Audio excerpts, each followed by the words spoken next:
I'm a parent carer. I've been caring for my daughter for nearly 35 years. Um, we realised fairly early on that she was going to be a disabled person, and that looking around the world wasn't a friendly place for disabled people. So we fairly quickly got involved in action to promote equality for disabled people.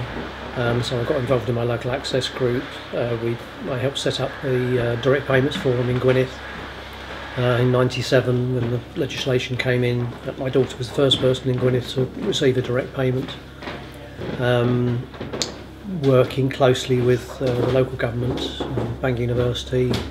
I've been on a number of ministerial advisory groups around social services issues, paying for support and that sort of thing.